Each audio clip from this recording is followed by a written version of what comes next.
दो अक्षरों का छोटा सा शब्द होता है मन, लेकिन इसकी ताकत, इसकी शक्ति कितनी विशाल है ये हम सोच भी नहीं सकते। क्योंकि जो हम सोचेंगे वो बुद्धि से सोचेंगे, दिमाग से सोचेंगे, और दिमाग एक दायरे में ही सोच सकता है, उस दायरे से बाहर नहीं सोच सकता। लेकिन जो मन होता है उसका कोई दायरा नहीं होता, उसकी कोई सीमा नहीं होती। मन एक पक्षी की भांति है जिसके लिए पूरा आसमान खुला हुआ है उड़ने के लिए। उसी तरह मन होता है, मन की सीमा अपार होती है।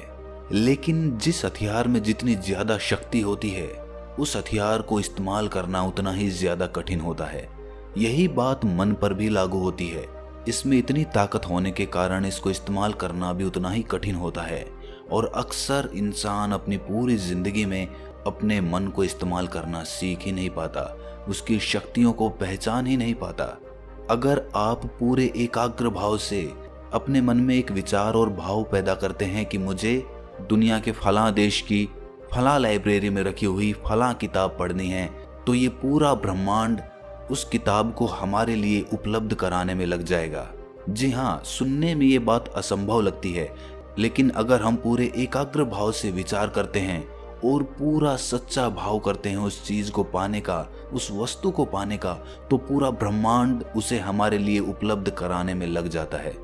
आज की जो मैं कहानी आपको सुनाने वाला हूँ उसके बाद आप अपनी मन की शक्तियों को इस्तेमाल करना सीख जाओगे। उसके बाद आप जो भी पाना चाहते हो, जो भी जीवन में करना चाहते हो, उसको अपने मन की शक्तियों से संभव कर पाओगे।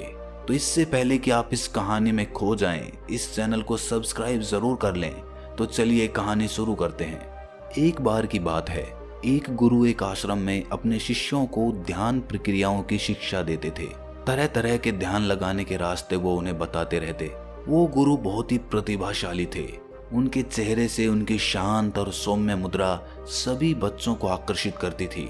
उनका चेहरा हमेशा सकारात्मक ऊर्जा से भरा होता था और जो भी उनसे मिलता था या उनके चेहरे को देखता था तो उसके हृदय में भी गुदगुदी होने लगती थी। इससे सभी बच्चे आकर्षित थे। सभी बच्चे चाहते थे कि हम अपने गुरु की भांति बन जाएं, हम गुरु की तरह ही शांत और सौम्य बन जाएं।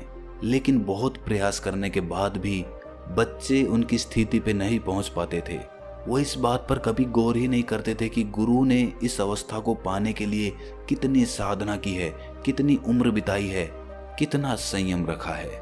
उनका एक शिष्य था, वो भी उनसे बहुत ज्यादा आकर्षित था और वो चाहता था कि मैं जल्द से जल्द अपने गुरु की तरह बन जाऊं।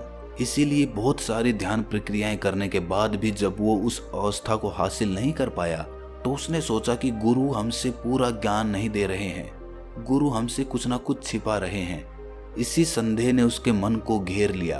उसका मन पूरा संदेह से भर गया और इस संदेह का निवारण करने के लिए उसने सोचा कि मैं पूरी तरह से गुरु की नकल करने लग जाता हूँ। जिस तरह पूरे दिन में गुरु आचरण करते हैं उसी तरह से मैं भी करूँगा तो मैं भी इस अवस्था को प्राप्त कर लूंगा। इसीलिए उसने सुबह शाम दिन रात गुरु का अनुसरण करना शुरू कर दिया। वो छुप छुप कर अपने गुरु को देखा करता था कि गुरु किस तरह बैठते हैं, किस तरह उठते हैं, किस तरह ध्यान लगाते हैं, किस तरह किसी से बातचीत करते हैं, किस तरह गुरु चलते हैं। उसने हर छोटे से छोटा गुरु का व्यवहार नकल करना शुरू कर दिया। जिस तरह गुरु आचरण करते थे उसी तरह उस शिष्य ने करना आरंभ कर दिया। पहले उसने देखा कि गुरु किस तरह बात करते हैं तो उसने भी उसी तरह बात करनी शुरू कर दी। फिर उसने देखा कि गुरु किस तरह चलते हैं तो उसने भी उसी तरह चलना शुरू कर दिया।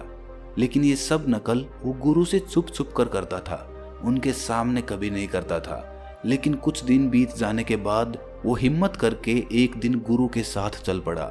उस समय गुरु एक नदी पर स्नान करने के लिए जा रहे थे। वो गुरु के साथ साथ चल रहा था और नदी पर पहुंचकर गुरु की तरह ही नदी में उतरकर उसने स्नान किया और उसके बाद जिस चट्टान पर गुरु बैठकर ध्यान करते थे उसी चट्टान पर वो गुरु से पहले जाकर बैठ गया और वहीं पर ध्यान करने लग गया। गुरु ने ये सब भांप लिया और उन्हें समझते देर नहीं लगी कि ये शिष्य मेरी नकल कर रहा है। इसीलिए वो पास की ही चट्टान पर जाकर ध्यान करने लग गए। उस शिष्य ने सोचा था कि गुरु मुझसे कुछ ना कुछ कहेंगे और वो ध्यान करते वक्त यही सोच रहा था कि किसी के बोलने की आवाज आती है कि नहीं आती। लेकिन थोड़ी देर बाद भी जब गुरु कुछ नहीं बोले तो उसने आंखें खोलकर गुरु की तरफ देखा। गुरु उसकी तरफ देखकर मुस्कुरा रहे थे।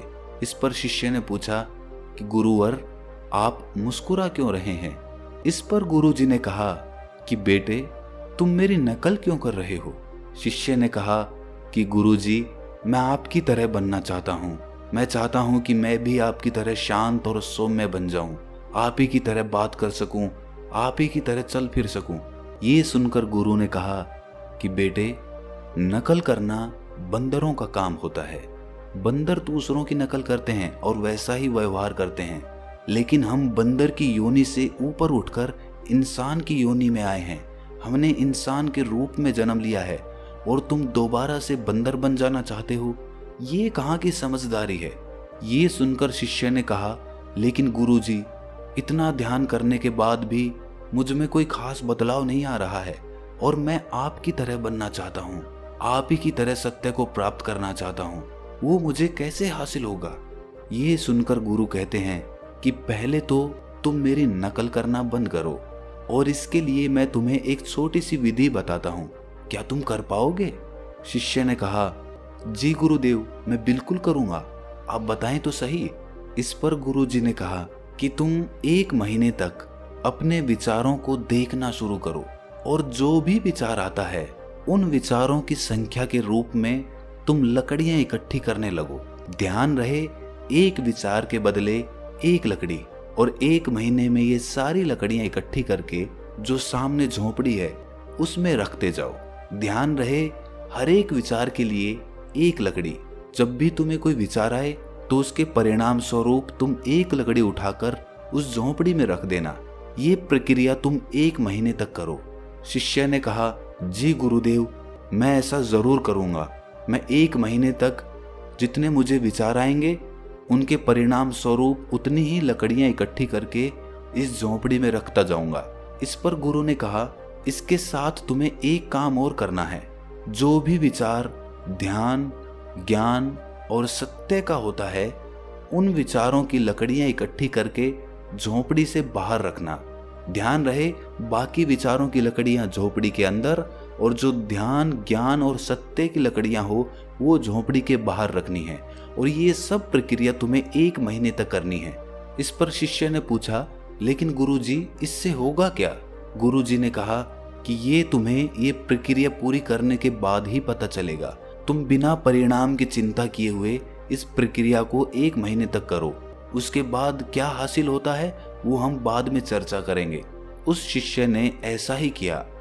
1 महीने तक जो भी विचार आता रहा उसने उसके परिणाम स्वरूप उतनी ही लकड़ियां इकट्ठी करके झोपड़ी के अंदर और बाहर रखता रहा। 1 महीने का समय बीतने के बाद वो गुरुजी के पास गया और गुरुजी को कहा कि गुरुवर, मैंने वो प्रक्रिया पूरी कर ली है। ये सुनकर गुरुजी उसके साथ आए और उस झोपड़ी के अंदर गए जहां पर उसने वो लकड़ियां इकट्ठी कर रखी थी।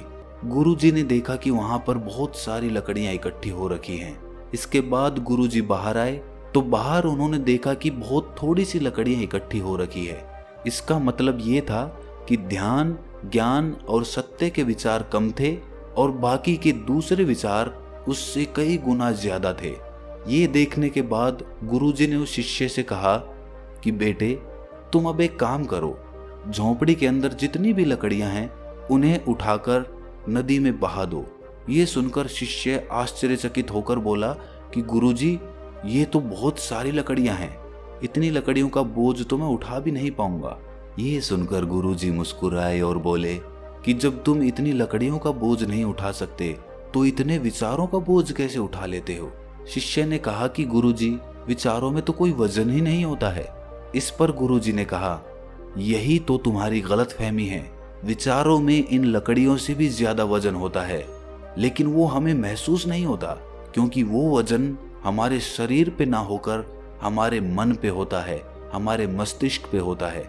तुम खुद देखो, सत्य, ज्ञान और ध्यान के विचार कितने थोड़े से हैं और बाकी के फालतू विचार कितने ज्यादा हैं, और तुम इतने थोड़े से सत्य के विचारों को लेकर परमात्मा को प्राप्त करना चाहते हो। तुमने परमात्मा का इतना थोड़ा मूल्य लगाया है। बच्चे, ध्यान, ज्ञान और सत्य के विचार तुम्हारे बाकी विचारों के नीचे दबे हुए हैं। जब तक वो उन विचारों के नीचे दबे रहेंगे, तुम ही बताओ तुम्हें सत्य की प्राप्ति कैसे हो सकती है। अगर तुम्हें किसी भी लक्ष्य को प्राप्त करना है तो तुम्हारे मन में उसी लक्ष्य के विचार उठने चाहिए, उसी लक्ष्य पर तुम्हारे विचार केंद्रित होने चाहिए, तभी तुम उस लक्ष्य को हासिल कर सकते हो। ये सुनकर वो शिष्य गुरुजी के चरणों में गिर पड़ा और उसके बाद उसने कहा कि गुरुजी, आज से मैं जो भी सोचूंगा वो ध्यान और सत्य के संबंध में ही सोचने की कोशिश करूंगा। इसी तरह से हम सब अपना लक्ष्य तो निर्धारित कर लेते हैं कि हमें सरकारी नौकरी करनी है, हमें बिजनेस करना है, हमें कामयाब होना है, ये तो हम निर्धारित कर लेते हैं। लेकिन इसके निर्धारित करने से ही हमें लक्ष्य नहीं मिल जाएगा, बल्कि हमें सुबह शाम दिन रात अपने विचारों को उसी लक्ष्य पर केंद्रित करना है।